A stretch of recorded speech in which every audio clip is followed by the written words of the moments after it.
Hello and welcome to this week's Ruby Shoes podcast, bringing you the very best of local entertainment across East Anglia each and every week. Sorry, that's producer Ruby.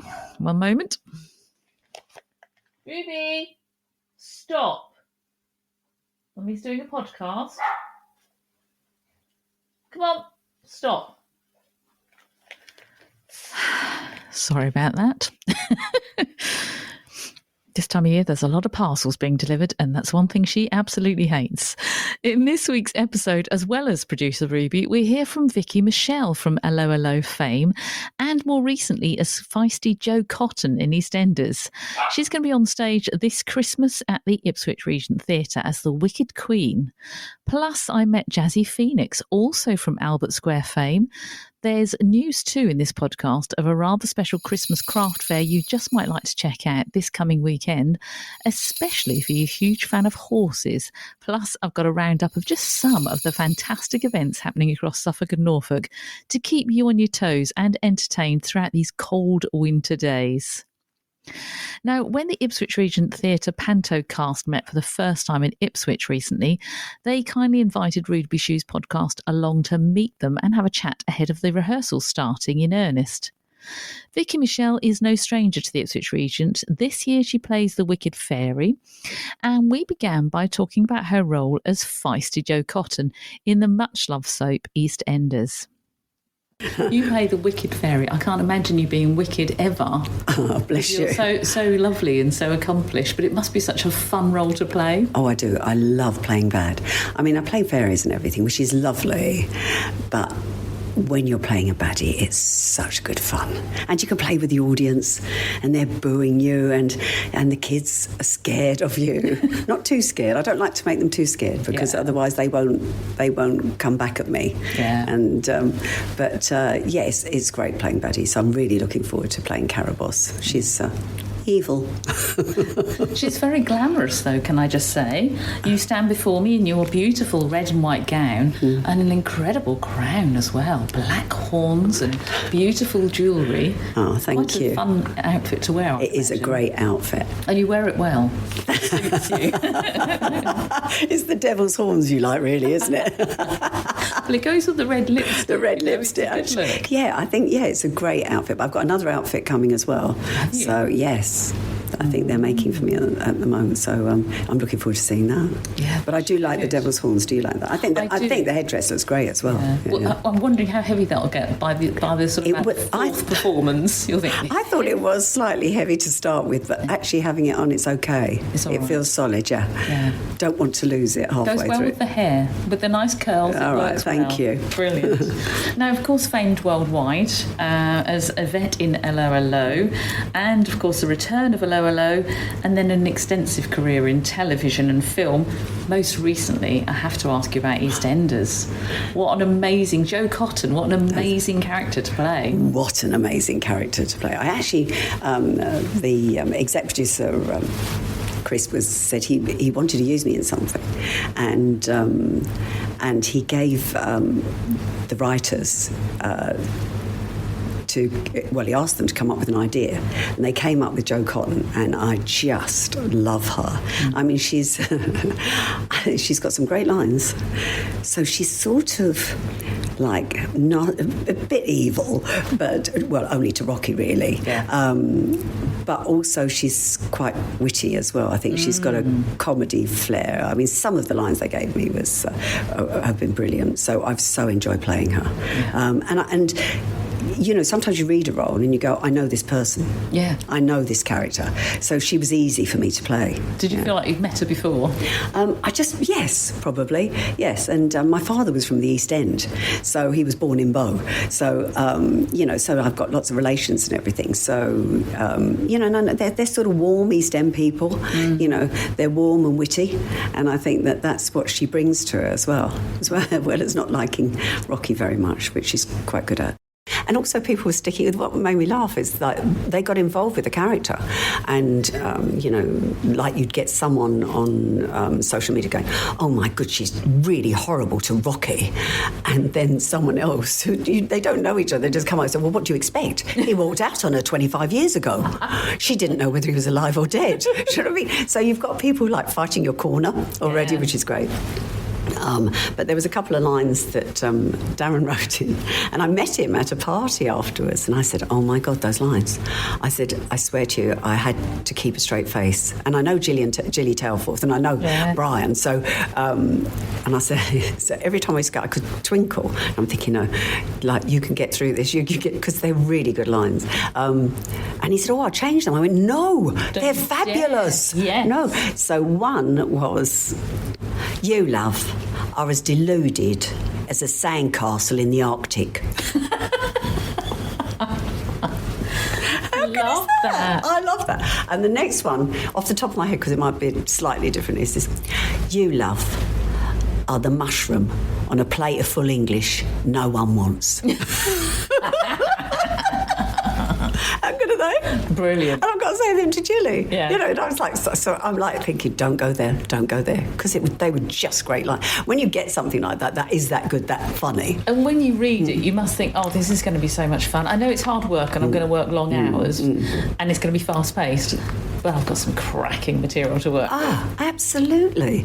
And I think the fact was that I knew the character. You know, you could come in and not understand her, but I understood her. I understood where she was coming, you know, and how to play her. So it wasn't like, oh, I went through loads of different things. I just knew, you know, and that was lovely, you know, and how she was portrayed, you know, and actually, when you are acting it, you are it. You know, I become it. So I was angry with him, you know, and because you go through, he's just left me after 25 years, you know, like, you know, I didn't know whether you were alive or dead, you know, but. Yeah, she's just a joy to, and I'm glad that the audiences loved her as well. Yeah. Very much. They totally bought into Jo Cotton. Are we going to see lots more of her? Are you able to tell me, or is that? I couldn't say. We've spoken to you know, so I'm hoping they're going to bring her back because they've left it open. Yes. So that's the way it is at the moment. Yeah. But I just think she's such a good character. You can't let her go. No. Well, I hope not, for your sake. So many other things that you've done. I mean, I want to ask you about reality TV because I think that must be quite hard as well. Yeah. I'm a Celebrity, get me out of here. That was... Why would you do that? Well, I think there was quite a few reality shows that were coming up. Terrifying. And, well, that was one of them. But, you know, but it's a good show and I love watching it. So I said to my daughter, I said, when it came on, they were interested in having me on the show. And I said to my daughter, what about I'm a Social? She went, oh, Mum, you've got to do that. Mum, don't do that. No, oh, Mum, you got okay. And she came with me to Australia, so she was staying in the Versace, and Mum was in the jungle. No wonder.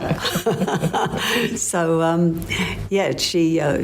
So then it came close to it, and I said, and I was getting a bit cold feet because I thought, really, I don't know what to expect. You don't know what to expect in there. And I said, I'm not sure I want to go through this. She said, oh, Mum, you've got to. So that was it. That was it. So, and I actually really enjoyed it in a sadistic, masochistic sort of way. And, you know, it's like you were living out with all these people, and it was like being in a campsite, you know, and living with all these people, like a commune, I suppose. A campsite for famous people. Or it's like a commune because you're living with each other, you're talking to each other, you're washing in the same place. There's one loo. Toilets. No, that's my worst nightmare. I don't like that. No. So for a woman... Not got proper doors for a start. No, for a woman, the worst thing, right? So my worst nightmare would be the dunny, as we called it, and no makeup. Oh, they're the two. Yes. They're the two. Everything else, I thought, well, I can probably hack that. But it's amazing. And also because you're working, you know, you've got to find food for the people that you're living with, you know, and so it's not just for you. So you find sort of a way to... You find that that's what you want to do. I want to go out and I want to win this food, you know. and Edwina Curry was in it with me, and I didn't think I'd get on with her, and she was brilliant, so brave, really, really brave, and very honest, because I disagreed with her on a couple of things, and she said, well, that's your point of view, and this is my point of view, and then I could, and I thought, yes, that's good. Yeah. Anyway, and very feisty she was, yeah. And you could respect that, that's wonderful. Yeah, and all the others were good. Jimmy Bullitt and Foggy, who won it, brilliant. He was always doing something. Michael Burke, he was like, he lost so much weight. Oh my goodness. Well, you don't get to eat anything, do you, really? We're all sitting at home, stuffing our faces, watching you, thinking, I'd never cope with that. Well, they don't sneak anything into you, don't they? They don't sort of say, you're all right. No, but everyone thinks that. It's really annoying. I tell you what they give you. So this is it. It's probably, I'm not sure which way round this was, but probably a tablespoon of rice and 2 tablespoons of beans. That's it. Or a tablespoon of beans and 2 tablespoons, I can't remember which. That's it. My mouth just hit the floor then. That is ridiculous. That is it. Because as you look at it, you go, but there's nothing there. No. And then, to add insult to injury, you win the food and they give you this, what was it? There was a possum. You went, no. And he said, no, I can't eat that. And then there was this big black bird. And then as you cooked it, all this oil came and you just went, no. And there were crocodile feet. Oh, that's horrible. Basically, I preferred... your beans and your I preferred the beans and the rice rather than the food. But it was. I think it was a fun thing. I swimming in, bathing in freezing cold. We're not talking cold. We're talking freezing cold water. That shower thing that comes over the side, that's freezing. So all of those sort of things you sort of... But then you have to put up with. Everyone else is putting up with. Because everybody else is doing it. Yeah. But it was very interesting and makes you think about what's important at home, and how lucky you are, I think, because it puts you in a completely different environment. And you must really appreciate home when you finally got home. Yeah, you do. What was the first thing you did when you finally got home and thought, thank goodness, I can eat what I like, I can shower when I want? It was going back to the food didn't bother me. It was, the whole thing is that I always said to everyone else, when they started going, I'm so hungry, I can't eat. And I went, you signed up for this. You knew what was happening. Yeah. So if you know, why'd you moan? What's the point of moaning? Just get on with it. Yeah. And I think that and also I said to them, listen, you'd pay a fortune for this if you were in a health fund. Yes, just about. Would you not? Because they've lost probably a stone at least, in not a long time. And so basically, why not just applaud that side? But people do get angsty, when they haven't eaten. Yes. Yeah. They get quite hangry, don't they? They get hangry, that's the word. That's the word, angry. Oh, dear. Well, you're no stranger to the Ipswich Regent. We've seen you here before. You'll get a chance to explore the area. Do you know Suffolk very well?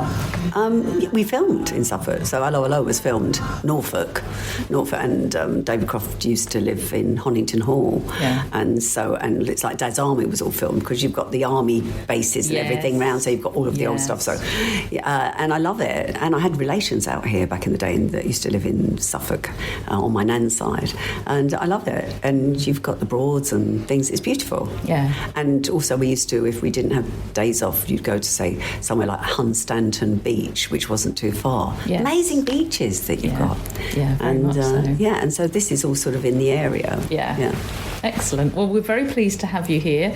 Good luck playing the Wicked Fairy. I can't wait to see you on stage and to see you having fun. And I know the audience are going to love to see you as well. They're going to love to hate me. They certainly are. As long as they boo a lot, that's fine. Now, joining Vicki on stage is someone she's very familiar with already, as she's also from EastEnders cast, and that's Jazzy Phoenix. She plays the role of the princess in this year's Sleeping Beauty at the Ipswich Regent Theatre. So Jazzy Phoenix, you've got a fantastic name for an actress. I mean, that's just perfect, isn't it? Thank you. I sort of did a double take and I thought, is that your character name or your actual name? And it is your actual name. Yes, so that's brilliant. Originally from New Zealand. Yes, I am. Welcome Thank you. to Ipswich in Suffolk. Is it your first time here? Yes, it is, yeah. Yeah. Oh, brilliant. Well, because it's Panto, you're going to get a chance to stay here and look around. So I hope you enjoyed that. Thank you. Yeah, no, I'm excited. Before we talk about Panto and your fabulous costume that you're wearing, Thank you. I must ask you about being Nadine in EastEnders. I mean, what a brilliant character to play. Oh, isn't it? It's so exciting. She's so exciting. It's so different from this lovely innocent princess that stands before me right now. Yeah. It is quite the change. Yeah, and talk to me about how you get into something like EastEnders. I mean, it's a hard schedule as well, isn't it? Look, they manage it really well. They manage the scheduling really well. I was very well looked after there. Yeah. So is it, does your agent call you and say, I think you'd be good in EastEnders and there's this part coming up that you would love?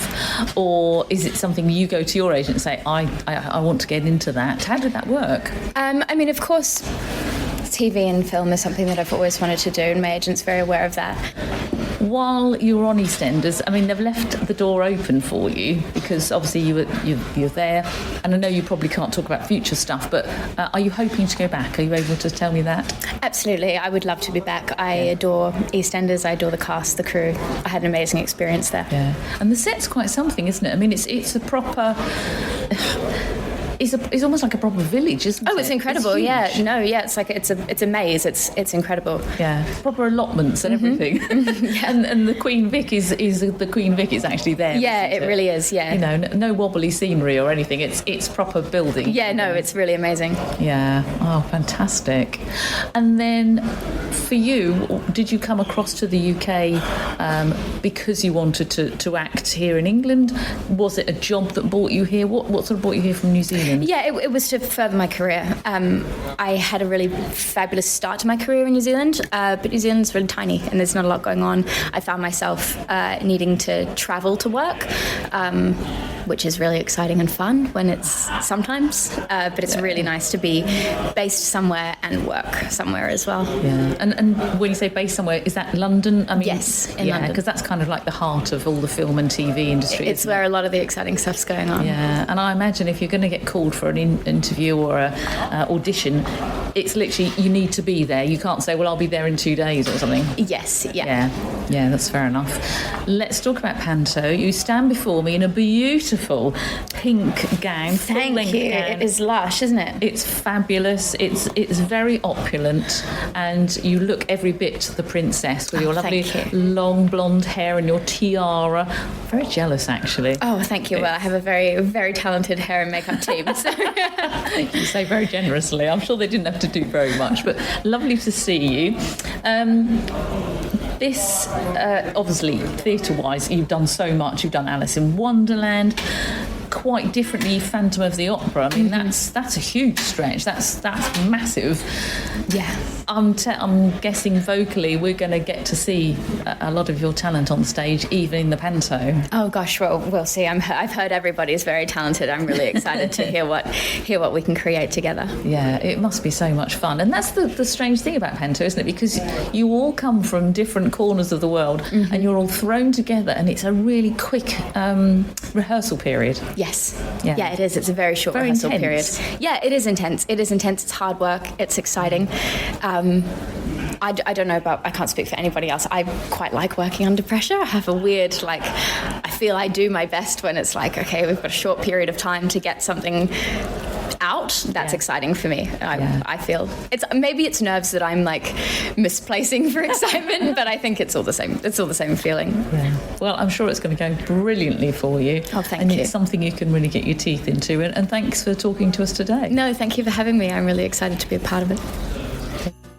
Now, I did promise you some ideas of places you might want to go in the run-up to Christmas. So here's a brief roundup of some of the entertainment which is going on in the next month or so across East Anglia. 9th of December, there's a Christmas singing workshop at Bramerton in Norfolk. I mean, the idea of singing in a group and singing Christmas songs just makes my heart sing Excuse the pun, but it really does. I mean, what's not to like, really? It's run by Lauren Dove. Singing can really lift your spirits, and especially if you're singing in a group. Lauren is promising to also bring along some mince pies. So just Google Christmas Singing Workshop Bramerton in Norfolk and you'll find out all the details there. Now, also on the 9th of December, I noticed there's a West End Christmas at Beccles Public Hall and Theatre, and it's featuring a stellar cast who, as the name suggests, are all performers from London's West End. So they're going to be in Beccles, as I said, on the 9th of December, but they're also going to be at Leiston at the Film Theatre on the 10th of December. So I'm hoping to catch up with Wayne Burns from the Leiston Film Theatre for next week's episode, and he's also in rehearsals for their Panto, which is held in January, so lots to talk to him about. But as I say, that West End Christmas event, that just sounded really, really good, and you can either catch them in Beccles or in Leiston, so either side of the border for you. Now, if you love harmonies created by a male voice quartet, you won't want to miss the ever-popular G4, who are performing their Christmas special concert in Holbrook next month.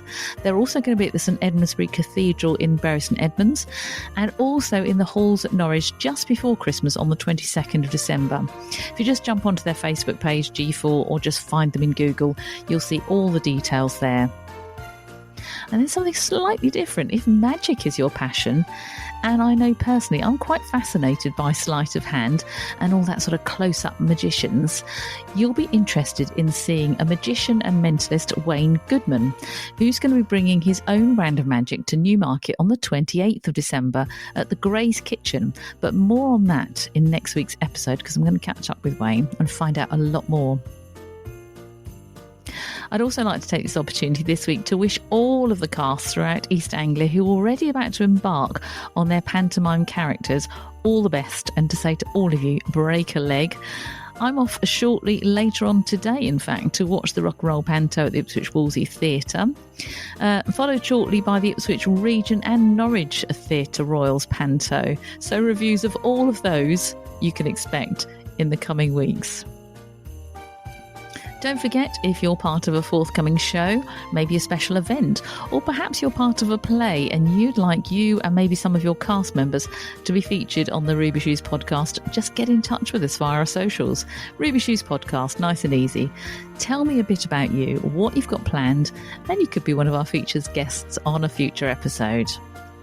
Until next week, I'm Steph McIntyre. Thanks for listening to the Ruby Shoes podcast. I hope you can join me next week, and just check out our socials in the meantime at Ruby Shoes podcast. And just make sure you stay warm and snug for the next week, won't you? It's not very nice out there, but you can stay here and listen to the Ruby Shoes podcast anytime you like. Thanks for listening.